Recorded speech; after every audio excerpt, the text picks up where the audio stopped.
Un resumen, a ver, de lo que hemos avanzado el anterior lunes. Hermana Diana, ¿qué es lo que se acuerda? Bueno, de Ananías y Zafira, ¿no? ¿Qué es lo que más le De llamó ahí la del, atención? bueno, que no había necesidad que ellos mientan, ¿no? Para quedarse con una parte de lo que vendieron, ¿no? Y a causa de esa mentira fue que los dos, padecieron, pues, ¿no? Murieron. Hermano Rudy, A mí, pastor, eh, la fe inquebrantable de Esteban y el amor que tiene hacia la gente, ¿no? Lo que mandó Jesucristo. ok. Continuamos entonces, vamos al capítulo 8. Felipe el Evangelista. Hechos capítulo 8. Habían dos trabajos. El segundo viaje de Pablo me lo tienen que mandar.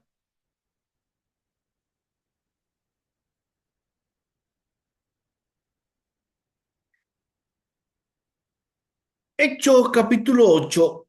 Y Saulo consentía en su muerte. En aquel día hubo una gran persecución contra la iglesia y que estaba en Jerusalén, y todos, salvo los apóstoles, fueron esparcidos por las tierras de Judea y Samaria. ¿Sabe qué? Algo interesante, aquí ya entra en acción Saulo, luego se llama Pablo. Aquí entra en acción Saulo. Dice, y Saulo consentía su muerte. ¿De cuál muerte está hablando? Está hablando de la muerte de Esteban. La palabra y algunos escritos hablan de que el joven Saulo estaba ahí parado, estaba mirando de todo lo que había ocurrido, de todo lo que había acontecido. Y dice, y Saulo consentía, en otras palabras, Pablo estaba mirando la muerte de Esteban. Luego de la muerte de Esteban se desató la primera gran persecución contra la iglesia que estaba en Jerusalén, ¿no? Y todos, salvo los apóstoles, fueron esparcidos por todas las tierras de Judea y Samaria. Mire, ¿sabe qué? Algo interesante que podemos leer, y para nosotros hoy leerlo se nos hace un poco más fácil, ¿no? Pero la orden era que cuando reciban el Espíritu Santo, sean testigos en Jerusalén, en Judea, en Samaria, hasta lo último de la tierra. O sea, en otras palabras, Jesús le dice, van a recibir el Espíritu Santo, luego van a tener que salir a predicar el Evangelio, van a tener que salir. Pero ellos no, ellos se quedaron ahí, ellos se quedaron ahí. Entonces, luego de la muerte de Esteban viene una gran persecución. Y es ahí que después de la muerte de Esteban, después de la persecución, ellos recién salen. Ellos recién hacen caso o cumplen lo que Jesús le había mandado. Sabe que es algo interesante, ¿no? Recién ahí dice, y Saulo consentía en su muerte. En aquel día hubo una gran persecución contra la iglesia que estaba en Jerusalén. Y todos, salvo los apóstoles, fueron esparcidos. Saulo desempeñó, Saulo desempeñó, eh, Saulo desempeñó algo muy interesante. Saulo desempeñó el principal papel en la persecución de Esteban. Saulo participó en la persecución de Esteban. Ahora este joven Saulo de Tarso se había admirado cuando vio su rostro de Esteban. Esteban había mirado al cielo y dijo que allí estaba el Hijo del Hombre. Entonces Saulo había presenciado todo lo que había pasado con Esteban. Saulo estaba mirando. Entonces, algo pasa, ¿no? Algo pasa ahí. Entonces ahora vemos Felipe el Evangelista, ¿no? Saulo llegó a ser uno de los perseguidores principal de la iglesia.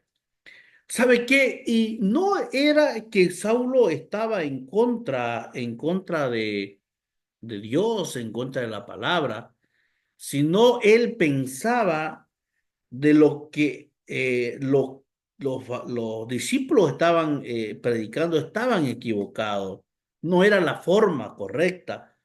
Entonces, este joven Saulo también miró hacia arriba, pero no vio nada. Pero, estimado amigo, estimado estudiante, seguramente habrá deseado ver algo, Pablo, ¿no? Más adelante él también contemplaría algo. Saulo llegó a ser un perseguidor principal de la iglesia. Esto hizo que la iglesia se disperse, lo que realmente contribuyó al crecimiento de la iglesia. Todos los creyentes habían permanecido establecidos en Jerusalén y no creemos que hubieran salido si no hubiera sido la persecución de Pablo. Entonces, unos hombres piadosos llevaron a enterrar a Esteban e hicieron un gran llanto sobre él. Saulo, por su parte, asolaba la iglesia, entrando casa por casa, arrastraba a hombres y mujeres y los enviaba a la cárcel. Mire, mientras se desarrollaba el entierro de Esteban, mientras dice gente piadosa, enterraron a Pablo o enterraron a Esteban, gente piadosa entierra a Esteban y Saulo entraba casa por casa, asolaba a la iglesia. O sea, Pablo sabía quiénes eran los cristianos, Pablo sabía quiénes eran los que habían recibido a Cristo, Pablo sabía quiénes eran los que habían estado ahí con Esteban y los demás discípulos, y entraba casa por casa, dice la palabra, y los arrastraba y los metía a la cárcel. Entonces, y dentro de esa persecución, dentro de ese esparcimiento que hubo en la iglesia, ahí aparece Felipe el Evangelista. Felipe es el testigo principal después de la muerte de Esteban. Felipe también estaba ahí. Felipe también estaba ahí, ¿no? Y a ver, ya lo nombramos a Felipe antes. ¿Quién se acuerda dónde lo nombramos a Felipe?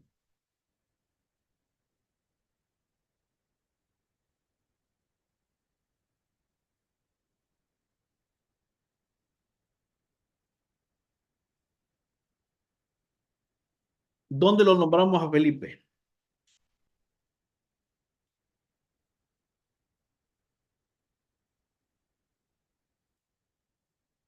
Le doy punto extra al que me diga dónde lo nombramos a Felipe. Tienen 2 minutos para recordar.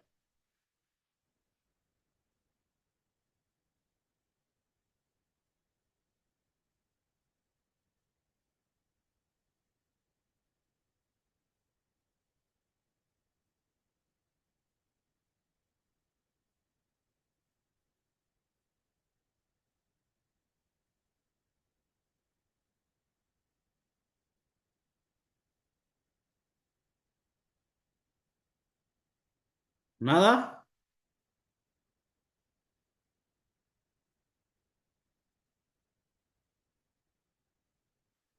A ver, le voy a leer.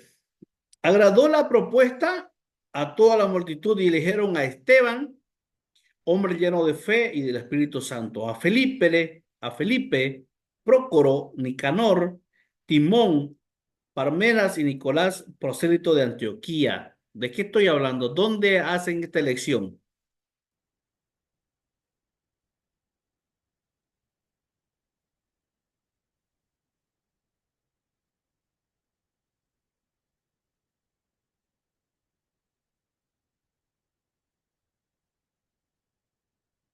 ¿Mm? ¿Dónde aparecen estos nombres? A ver.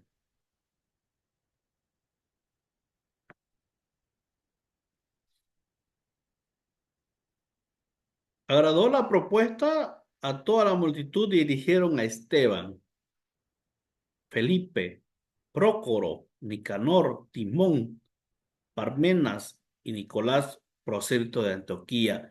Aquí aparece cuando eligen los diáconos, no se olvide, aquí aparece cuando eligen los diáconos.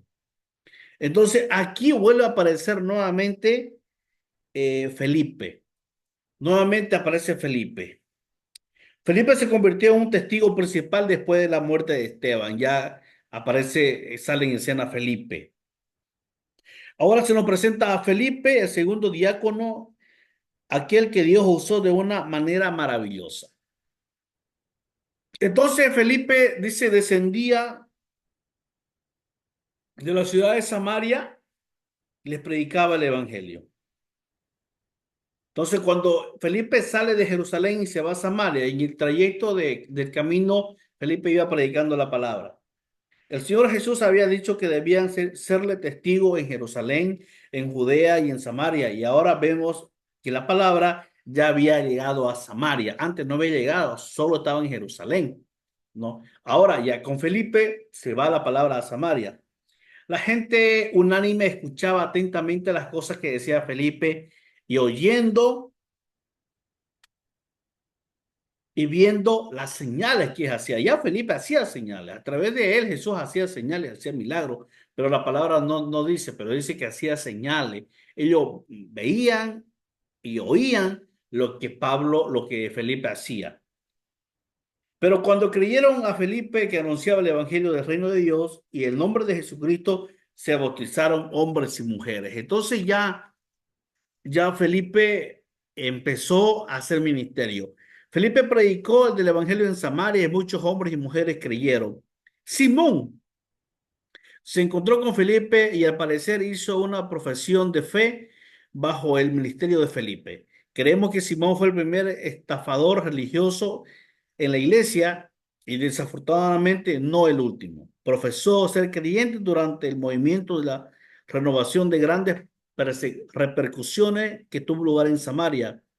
Durante la visita de Felipe, ahora en el versículo 13 dice, también creyó Simón mismo y después de bautizado estaba siempre con Felipe y al ver las señales y grandes milagros que hacían estaba atónito. Ahí Felipe se encuentra con un tal Simón, ¿no? Un tal Simón y este Simón hace unas cositas ahí y se bautiza. Entonces, ahora, ¿qué más? Ahora vamos al versículo 8, 26 al 40. Felipe y el etíope. Felipe el etíope. De pronto se encuentra con un necesitado de Dios. Uno de los desafíos más grandes que enfrentó Felipe fue el mandato de Jesús a que salga de Samaria en medio de un gran avivamiento en que él había sido parte. ¿Sabe qué? Y aquí es algo interesante. Y esto es lo que nos cuesta hoy a nosotros movernos de un lugar a otro cuando Dios nos manda.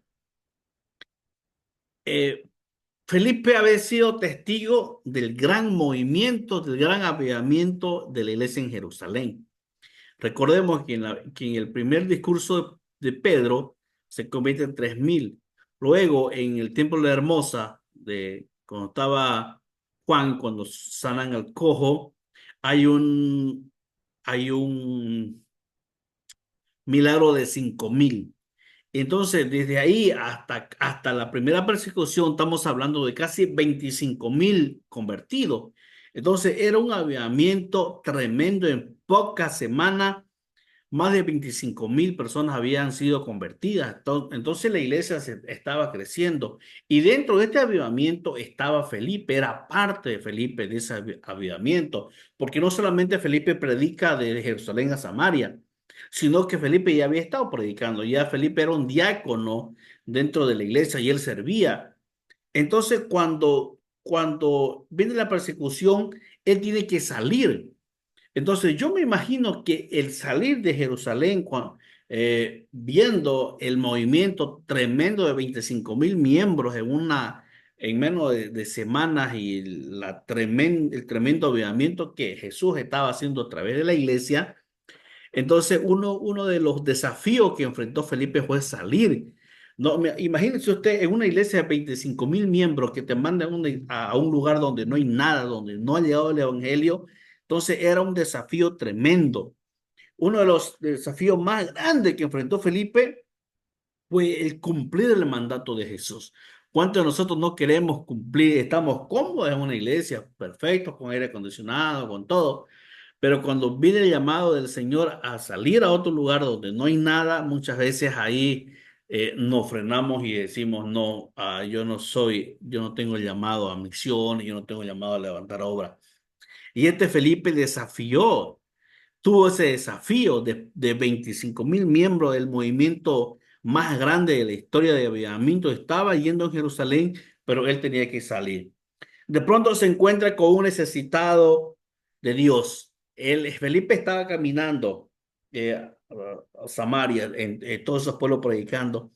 De pronto se encuentra con un eunuco de Etíope. Tesorero, mire, quién era este eunuco etíope tesorero? Era tesorero de la reina de Etiopía.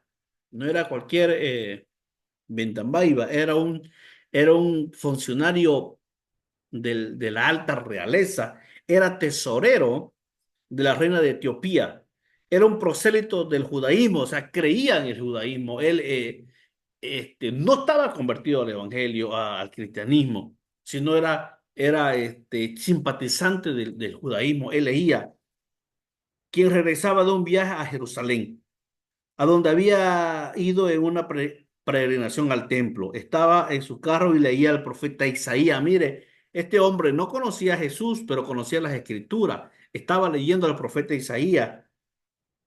En Isaías 53 estaba leyendo. Entonces Felipe, dice la palabra, guiado por el Espíritu Santo, se acerca y le pregunta si entendía lo que estaba leyendo. Felipe estaba caminando, se encuentra con el etíope eunuco y guiado por el Espíritu Santo entra al carro o está caminando paralelo al carro y le pregunta, oye, ¿estás entendiendo lo que estás leyendo? Entonces el eunuco le responde, pero ¿cómo voy a entender si nadie me explica? Entonces es ahí cuando Felipe se sube al carro y empieza a explicarle lo que dice Isaías 53. A ver, vamos a ver, busque su Biblia, Isaías 53.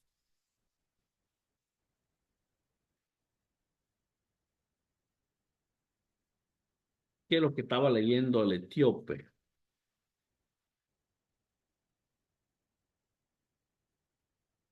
Isaías 53 dice, ¿quién ha creído a nuestro mensaje y quién se ha revelado del poder del Señor? Creció en su presencia como vástago tierno, como raíz de tierra seca. No había en él belleza ni majestad alguna. Su aspecto no era un atractivo y nada su apariencia hacía deseable. Entonces, todo eso estaba leyendo el etíope. Cuando Felipe se le acerca y le pregunta si él sabía, si entendía lo que estaba leyendo. Entonces, el corazón del eunuco tenía sus puertas abiertas de par en par para recibir la nueva verdad. Pronto fue bautizado y se fue por el camino regocijándose. Felipe, mientras tanto, fue arrebatado por el Espíritu y se fue a Cesarea. Mire, estaban ahí yendo caminando. Felipe le explica al eunuco todo lo que quería decir la palabra. Entonces él cree, se convierte, recibe a Cristo. Y le dice, ¿y a mí qué me impide ser bautizado? Ahí no fue una clase de bautismo, no fue unos cuantos meses, no, directamente, chun, chun al agua. Lo bautiza y él se va regocijándose, dice, se va contento y el Espíritu lo arrebata, o sea, lo cambia de lugar a Felipe y se va a Cesarea. Entonces es ahí de Felipe el Etíope. Luego nos vamos al 9:1 a 31. La conversión de Saulo. Aquí ya va entrando en materia, aquí va entrando ya en acción.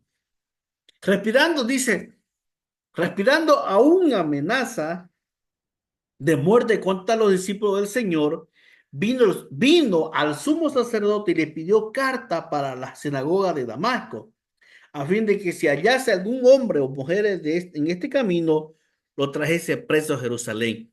Saulo estaba yendo a Damasco. Saulo estaba yendo a Damasco y va donde el sumo sacerdote. Nuevamente les digo, ¿quién era quien empezó a perseguir la iglesia? Eran los mismos religiosos, eran los mismos que estaban encargados de los templos, eran los mismos que estaban encargados de la sinagoga. No, hoy en día, ¿quiénes nos persiguen? Nosotros mismos nos matamos. Entonces, dice, respirando aún amenaza, ¿cómo sería ese hombre tan enojado, tan molesto con la gente que seguía a Cristo, que va y le pide una carta al sacerdote, al sumo sacerdote, ¿no? Y le dice, dame una carta que si en el camino a Damasco encuentro a uno predicando, sea hombre o sea mujer, yo lo traigo preso, lo traigo a Jerusalén preso. La última vez que vimos a Saulo fue en 8:3, donde dice que asolaba a la iglesia y entrando casa por casa arrastraba a hombres y a mujeres y lo entregaba a la cárcel. Aquí seguía expandiendo su trabajo a la ciudad de Damasco, aproximadamente 210 kilómetros de Jerusalén a Damasco. Habían 210 kilómetros al noreste de Jerusalén, un viaje de 6 días, más o menos eran 6 días que tardaba. Entonces de ahí se estaba yendo Saulo a Damasco. Ahí se estaba yendo unos 6 días de camino. Entonces, en esos 6 días, él se encontraba a alguien predicando, ya estaba. Respirando una amenaza y muerte contra los discípulos del Señor, la imagen es de un hombre enojado y violento, absolutamente convencido de su propia justicia. Saulo odiaba a los discípulos del Señor. Escuche bien eso. Él no estaba buscando a Jesús cuando él no estaba buscando a Jesús, cuando Jesús lo buscó. Saulo no estaba buscándolo a Jesús. Jesús fue el que lo buscó a él. Podríamos decir que Saulo estaba decidido en contra de Jesús cuando Jesús estaba decidido para él. Pablo estaba en contra de Jesús, pero Jesús estaba a favor de Pablo. Un contraste, ¿no? Saulo lo buscaba y Jesús venía a su encuentro. Por supuesto, no sabemos cómo era Saulo, pero vamos a ver, según unos libros apócrifos, unos libros paralelos, unos libros antiguos, del fin del primer siglo, describe a Pablo así: un hombre de estatura moderada, con cabello crespo, era crespo, pies y piernas poco chuecas, no sé cómo sería eso, hasta qué grado era chueco, ojos azules, grandes cejas fruncidas y nariz larga, a veces pareciendo hombre, a veces pareciendo un ángel, dice acá, es lo que lo describe. Así era Saulo, más o menos esa era la definición, ¿no? Vino el sacerdote, Saulo hacía su trabajo de perseguir bajo la aprobación directa de las autoridades religiosas más altas. Él pidió y recibió carta del sumo sacerdote autorizando su misión. O sea, Saulo no se movía porque él quería, o él no se movía por su propia cuenta, sino él iba y si algo le pasaba a él o si alguien se iba en contra de él, él decía, aquí está mi respaldo. Yo vengo en contra del sumo sacerdote. Entonces Pablo no era caído, él sabía lo que estaba haciendo. Entonces él no se movía sin ninguna autorización. El sumo sacerdote aquí era Caifás, nuevamente vuelve a Caifás. En diciembre de 1900, un osario, algo como una urna para los restos de una persona, esencialmente caja de entierro, fue descubierto en Jerusalén. Mire, el año 1900 encuentran una caja donde estaba enterrado Caifás. El osario escribe el nombre de este Caifás y data afirmativamente en aquel periodo. Adentro fueron descubiertas los restos de un hombre de 60 años que muchos investigadores creen que fue el mismo Caifás. Si eso es verdad, entonces en los primeros en los primeros restos físicos, tales como huecos y ceniza de una persona específica mencionada en el Nuevo Testamento. Entonces, más o menos, el sumo sacerdote de ese tiempo era Caifás. Pablo, nuevamente, vámonos a Pablo, este hombre de alta educación, pensó que el cristianismo era malo y engañoso. Quizás tomó como ejemplo a Fineas en el libro de Éxodo, cuando mató a un hombre y a una mujer inmortales con una lanza, y Dios honró su acción parando la plaga. Quizás Saulo pensaba que estaba parando la plaga de la religión falsa.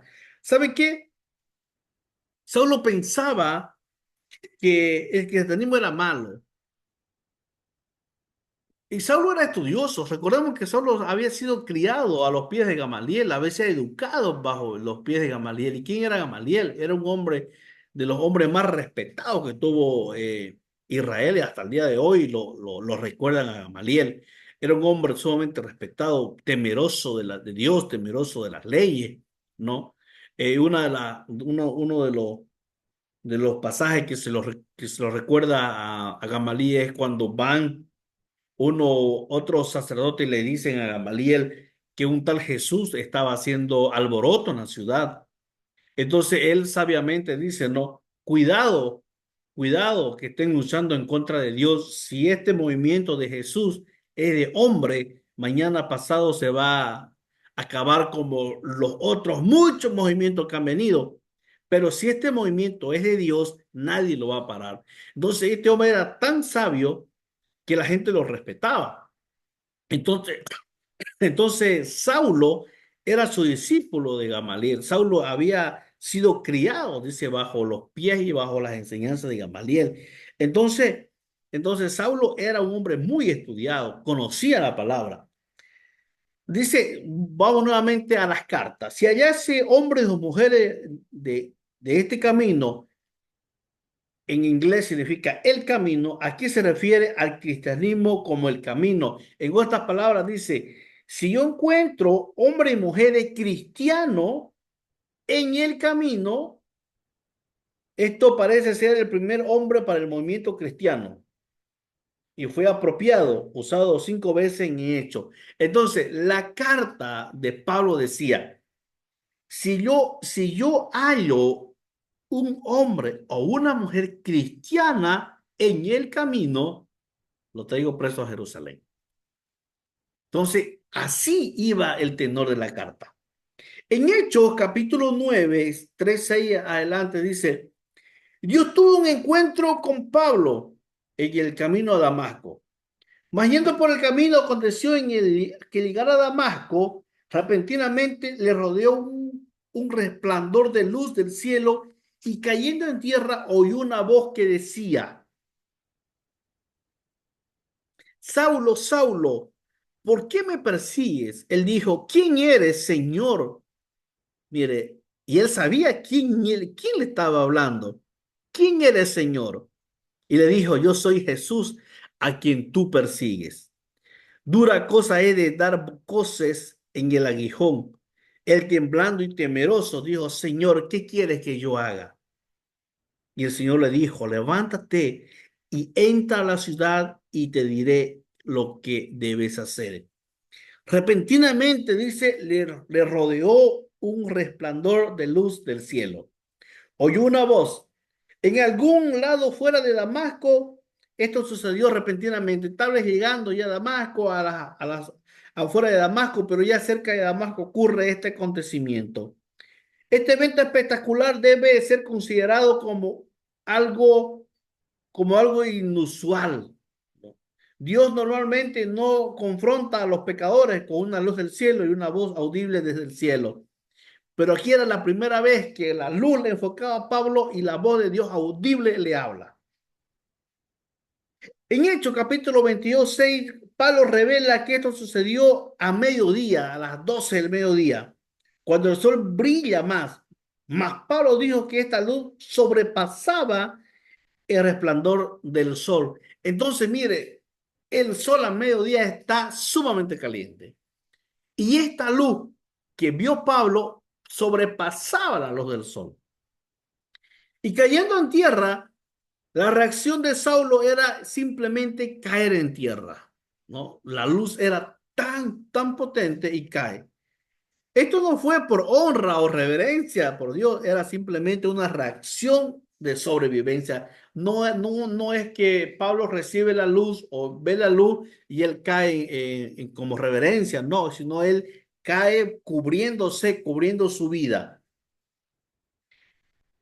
En las mentes de muchos o la mayoría de las personas, Saulo cayó de un caballo que montaba, pero este registro en Hechos, ni el registro de Hechos 22 3 al 11 ni el registro de Hechos 26 22 al 20 hace ni una mención de un caballo, ni de Saulo montado en ningún tipo de animal. Puede ser que montaba, pero el texto no dice específicamente que sí. Entonces, muchos nos han enseñado y hemos visto en películas algunas imágenes que Saulo cae del caballo, pero la palabra no menciona, dice, cae en tierra, pero no menciona él simplemente estaría parado o cae, pero más o menos se lo menciona que venía en caballo porque era el camino de 6 días, entonces tenían que venir montados en algo, pero específicamente no dice, ¿no? Muchas personas suponen que montaba a caballo y pintores así lo presentan, pero esto es completamente sin fundamento. Pintores son, bueno, casi no podemos definir, ¿no? O yo, una voz que le decía, según el escritor Bruce, las rabíes de la época de Saulo mayormente creían que Dios ya no hablaba directamente al hombre, como hacía en los días de los profetas. Sin embargo, creían que uno podía escuchar el hecho de la voz de Dios, lo que llamaban la hija de la voz de Dios. O sea, ya mucha gente no creía que Dios hablaba audiblemente como lo hacía en el pasado, ¿no? Tiempo de los profetas. Entonces, ya no creían. Entonces, al escuchar a Pablo, escuchar la voz de Dios, esa voz audible, fue un choque tremendo para él. Saulo, Saulo. Cuando Dios repite un nombre 2 veces es para mostrar un sentimiento fuerte, pero no necesariamente enojo, como en Marta de Lucas 10:41 y Jerusalén, Jerusalén en Mateo. Entonces, aquí 2 veces dice, Saulo, Saulo, ¿por qué me persigues? Cuando la luz celestial lo sobreescogió, cuando lo iluminó a Pablo, Saulo fue confrontado con la verdadera naturaleza de su crimen. Él perseguía a Dios, no al hombre. ¿No? Cuando la voz de Saulo, cuando la voz de Jesús, perdón, lo confronta a Saulo, más la luz, él se enfrenta cara a cara con los crímenes que él estaba cometiendo. Y él se da cuenta de que él no estaba persiguiendo a los hombres, sino estaba persiguiendo a Dios. Saulo pensaba que estaba sirviendo a Dios por atacar cruelmente a los cristianos, pero descubrió que estaba luchando contra Dios. Como le dije, Pablo pensó que estaba sirviendo a Dios matando a los cristianos, pero se dio cuenta de que no, sino de que él estaba eh, peleando contra Dios. ¿Sabe? Y luego le dice, no, yo soy Jesús, aunque Jesús era un hombre más o menos como en aquel día. Jesús de Nazaret que había ascendido no necesitaba más de identificación. Saulo sabía que era Jesús, pero él le dice, yo soy Jesús. Saulo sabía exactamente de quién era o con quién estaba hablando. Entonces, más o menos Saulo estuviera alucinando lo que le estaba pasando, ¿no? ¿Quién era el Señor? ¿Qué quieres que yo haga?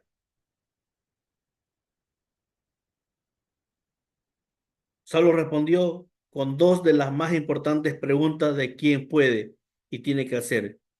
¿Qué hacer? ¿Qué quieres que yo haga? Hasta aquí, hermanos. Sus comentarios, los escucho.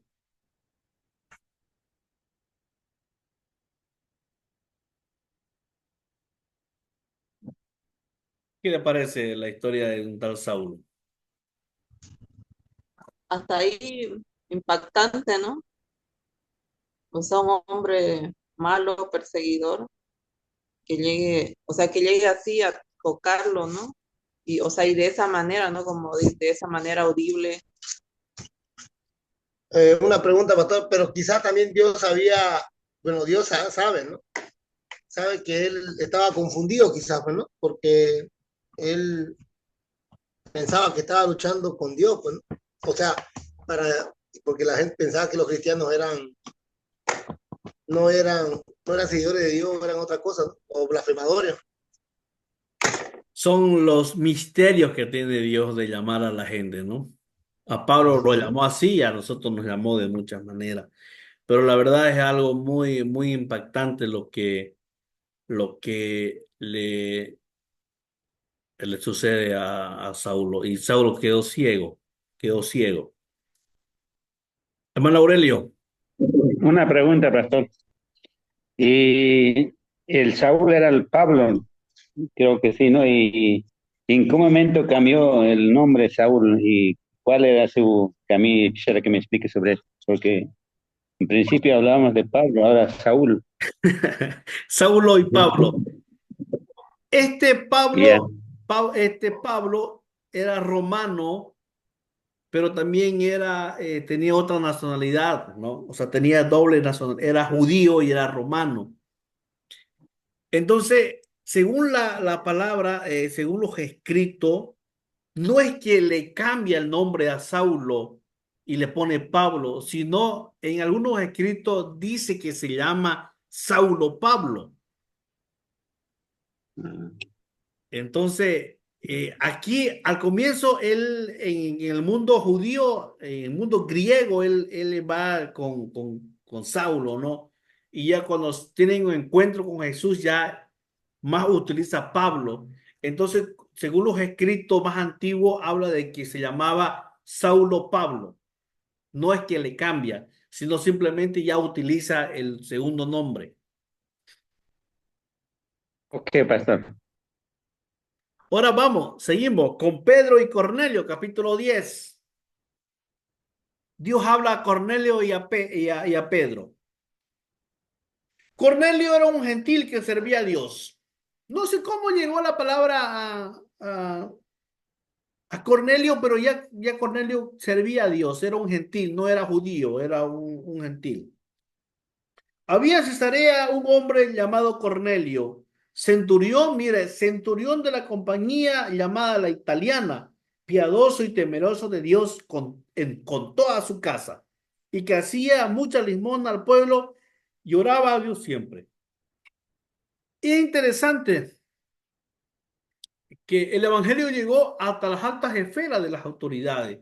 O sea, Cornelio era un centurión, era un jefe de la policía de una compañía, ¿no? Entonces, y él y toda la casa de él conocía a Dios y era piadoso, daba ofrenda. Cesarea era una ciudad Cesarea era una ciudad mayormente.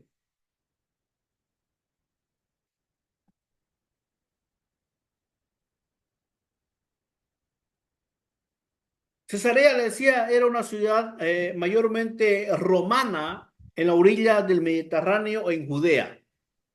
Fue el cuartel general del gobernador romano de la provincia de Judea. Arqueólogos han descubierto una roca de un edificio de Cesarea con el nombre Pontio Pilato inscrito en ella. Entonces, ¿dónde era Cesarea? Era una ciudad romana en la orilla del mar Mediterráneo en Judea. Ahí era Cesarea. Cornelio, centurión de la compañía llamada la italiana, Cornelio fue un oficial en el ejército romano, un judío patriótico de aquel día, naturalmente vería mal o hasta odiarlo, ¿no? En ese tiempo, ser un centurión romano, un judío romano, no lo querían, era lo último, ¿no? Cornelio fue un hombre piadoso, un hombre temeroso de Dios que hacía mucha limosna a los necesitados. Oraba a Dios siempre, porque porque la manera de vida y corazón de Cornelio es descrito. Vemos a un hombre que obviamente tenía una verdadera relación con Dios y a la vez él no fue parte de la cultura principal judía. Mientras Dios trataba con Pedro por otro lado, le mostró una visión enseñándole que los gentiles no eran considerados impuros. Mire, mientras Dios hablaba con Cornelio, Dios hablaba con Pedro. Pedro estaba en la hora, más o menos a las 3 de la tarde, dice, en la azotea, estaba durmiendo cuando Dios le muestra una visión, y esa visión era que bajaba un lienzo del cielo y traían muchos animales impuros que los judíos no podían comer. Entonces llegan los animales impuros y Jesús le dice, Pedro, mata y come. Pero Señor, ¿cómo yo voy a comer un animal impuro? Y Jesús le dice, Pedro, mata y come. Pedro, mata y come. Entonces Pedro nuevamente, Señor, pero ¿cómo voy a comer animal impuro? Y Jesús le dice, no llames impuro lo que yo purifiqué. En otras palabras, lo retía, oye, Pedro, ¿qué te pasa? No estés llamando algo malo a lo que yo he hecho bueno. Y quiero que quería enseñarle Jesús a Pedro que los gentiles no eran considerados impuros. ¿Sabe qué? A los gentiles ese tiempo lo tenían como perros, o sea, no lo querían, decían, no me junto con este gentil porque es impuro, es como alguien que tenía lepra. Entonces, cuando le dice a Pedro, un judío, que mate y coma animales impuros, ¿qué le estaba enseñando? Que ese momento iba a llegar un hombre llamado Cornelio. Entonces, cuando Pedro está en ese éxtasis ahí de que come y no come, llaman a la puerta. Mientras Pedro trataba de entender la visión, llegaron los tres hombres que traían el mensaje de Cornelio. Mire, ni bien Pedro, que comía y no comía hasta que al final come, porque Jesús le explica, tocan la puerta. ¿Quiénes eran? Eran tres gentiles. Venían con el mensaje de Cornelio, porque ya Jesús había tratado con Cornelio. Ya Jesús le había hablado a Cornelio. Lo que tenía, le hablaba a Cornelio y le hablaba a Pedro. Trataba con el corazón de Pedro. O sea, ya Jesús lo tenía a los dos listos para que haya un encuentro. Cornelio había recibido la visión como a las 3 de la tarde. Pedro también había recibido como al mediodía. Entonces, más o menos, primero le habla a Pedro, después le habla a Cornelio. La predicación, luego ya Pedro va a la casa de Cornelio y hace un montón de cosas ahí, se llevan bien.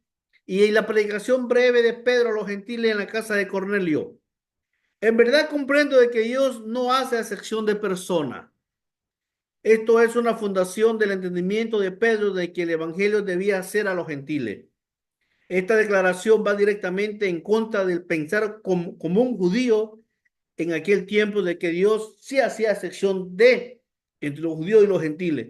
En esencia, muchos judíos en el día de Pedro pensaban, muchos judíos en el día de Pedro pensaban que Dios amaba a los judíos mientras odiaba a los gentiles. En el pensamiento de Pedro y en el tiempo de Pedro, mucha gente pensaba de que Dios odiaba a los gentiles y amaba a los judíos. Entonces, cuando hace esta visión y encuentra, entonces cuando los judíos saben de que Pedro estaba en la casa de un gentil, se armó un alboroto. Pero Pedro les explica lo que Jesús había hecho con Pedro y con Cornelio. Entonces ellos entienden de que Dios no hace excepción de personas. Entonces luego de ese tiempo lo meten preso a Pedro. Lo meten preso a Pedro. Cuando Pedro regresó a Jerusalén, fue criticado por haber comido con los gentiles incircuncisos. Afortunadamente el apóstol había llevado 6 hermanos judíos de Jope a Cesarea y ellos testificaron de que Dios había derramado de su espíritu sobre los gentiles. Cuando los líderes vieron que era de Dios y no de Pedro, dijeron de manera que también los gentiles ha dado Dios arrepentidamente vida. Entonces esa es la defensa de Pedro. Pedro llega a sus propios hermanos judíos, lo cuestionan, ¿no? Y le dicen por qué. Luego, cuando se los llama, ya luego nos vamos a Hechos 11, cuando por primera vez se los llama cristianos. Desde aquí ya empiezan a llamarse cristianos. Cristianos en Antioquía. En este relato, enlaza con 8:1:14, la dispersión de los cristianos a causa de la primera persecución después del martirio o de la muerte de Esteban. Ahora se narra la difusión del evangelio que llega a Antioquía del noreste, capital de la provincia romana de Siria. Antioquía es la primera gran urbe del mundo antiguo en la que se predicara o se predicaría a Jesucristo. Era junto con Éfeso la ciudad más importante del Imperio Romano después de Roma y de Alejandría. Tenía alrededor de 150.000 habitantes y una numerosa colonia judía. Constituía un centro de gran relevancia cultural, económica y religiosa. La misión de Antioquía encierra un gran significado en la expansión del cristianismo, pues el centro de la gravedad de la iglesia cristiana comienza a desplazarse en Jerusalén hasta Antioquía. Luego de la persecución se levantan los discípulos, se reparten y llega el evangelio de Jerusalén hasta Antioquía, que será el punto de partida para la gran evangelización del mundo romano, del mundo pagano. Entonces llega la palabra en Jerusalén, llega la palabra hasta Antioquía, y ahí en Antioquía, como era un pueblo pagano, es como el centro de las misiones para el mundo pagano. No, entonces llega ahí el evangelio y ahí es como el centro para todas esas poblaciones, todas esas ciudades cerca que aún no conocían de Cristo. Se los llama por primera vez cristiano. En realidad no se sabe con seguridad por qué se los llamó así. Algunos dicen ellos mismos se pusieron, otros que le pusieron para burlarse. ¿Cuál sea el origen? Los que lo llevamos el nombre de Cristo, estamos obligados a portarnos como Él. En realidad no se sabe por qué los llaman cristianos. Algunos dicen que ellos mismos decían, somos cristianos. ¿Por qué? Porque eran seguidores de Cristo. Otros dicen que le pusieron cristianos por burlarse, en son de burla.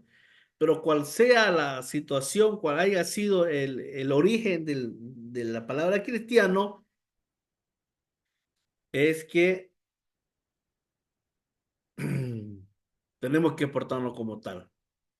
Liberación de Pedro. Herodes Agripa primero ejecutó a Jacobo, hermano de Juan, hijo de Zebedeo, y uno de los apóstoles principales. Al ver que había agradado a los súbditos con esa acción, el rey también decidió ejecutar a Pedro, pero era en los días de la Pascua y lo dejó preso hasta que pasen la fiesta.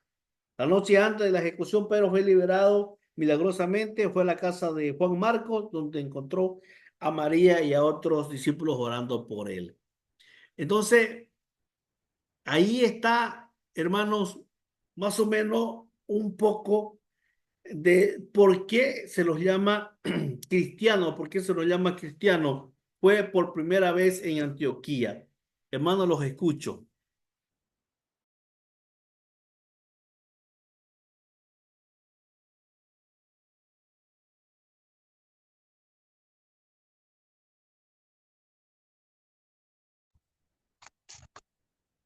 Antioquía pertenecía al mundo romano, ¿no, pastor? Antioquía. Vamos a ver, ¿dónde estaba Antioquía? Ya les dije. Antioquía, capital de la provincia romana de Siria. Antioquía es la primera gran urbe del mundo antiguo en la que se predica a Jesucristo. Era junto con Éfeso la ciudad más importante del Imperio Romano después de Roma y Alejandría. Pertenecía a la, a Roma. Tenía alrededor de 150.000 habitantes.